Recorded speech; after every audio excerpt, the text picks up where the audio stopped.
చౌదరి గారు.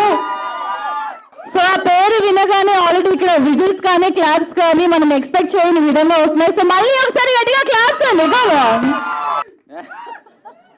Thank you everyone. ఇక్కడ వచ్చిన వాళ్ళందరికీ థ్యాంక్ యూ సో మచ్. ఈ సినిమా నేను బిగ్ బాస్ నుంచి వచ్చిన తర్వాత ఒప్పుకోలేదు. బిగ్ బాస్ కంటే ముందే మాలియా నా ఫ్రెండ్. ఒక షార్ట్ ఫిలింగా ఈ సినిమా తీసుకొచ్చాడు, ఒక ఇండిపెండెంట్ ఫిలింగా నాకు ఈ సినిమా తీసుకొచ్చాడు. మాకు అది వర్కౌట్ కాలేదు. సో వెళ్ళే ముందు కలిసి నేను ఈ సినిమా నీతో చేయాలంటే అప్పటికప్పుడు కాఫీ షాప్లో కూర్చొని చెప్పి ఒప్పించుకొని అగ్రిమెంట్ సైన్ చేయించుకొనేసి నన్ను లోపల పంపించారు.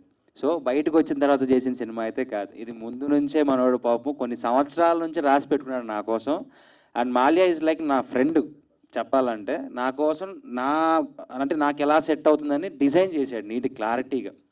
సో థ్యాంక్ యూ మాలియా, మంచి సబ్జెక్ట్. అండ్ మహేంద్ర గారు మీ సపోర్ట్ అయితే అల్టిమేట్. ఎందుకంటే ఆఫీస్కి వచ్చిన ప్రతిసారి ఆయన ఇచ్చే రెస్పెక్ట్ కానీ ఆయన మాట్లాడే విధానం కానీ ఒక ఆర్టిస్ట్తో అది చాలా బాగుంటుంది. ఆ బాండింగ్ అంటే సొంత మనుషులతో మాట్లాడిన బాండింగ్ ఉంటుంది.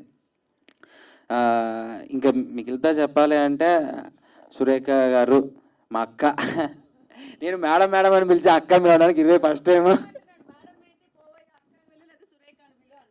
అంటే ఆవిడని ఎప్పుడో మేము అదే కొద్దిగా ఈ స్టేజ్లో ఉన్నప్పటి నుంచి చూస్తున్నాను అక్క. సో ఒక్కసారి అంటే రకన్న అంతే రకన్న. So I'm happy to work with you Supreetha. And ఈ సినిమా ఎలా రాబోతుంది ఎలా వస్తుందని స్టేజ్ మీద ఊపేసుకొని చెప్పడానికన్నా అయిపోయిన తర్వాత చూస్తే మీరే చెప్తారు ఎలా ఉంటుందనేది. Thank you so much one and all. నన్ను ఎంత బాగా సపోర్ట్ చేశారో నా సినిమాకి కూడా అంతే సపోర్ట్ చేయండి. ఇక్కడ ఉన్న వాళ్ళందరికీ సపోర్ట్ చేసి బ్లెస్సింగ్స్ ఇవ్వండి. Thank you so much. Love you all. Thank you sir, thank you so much.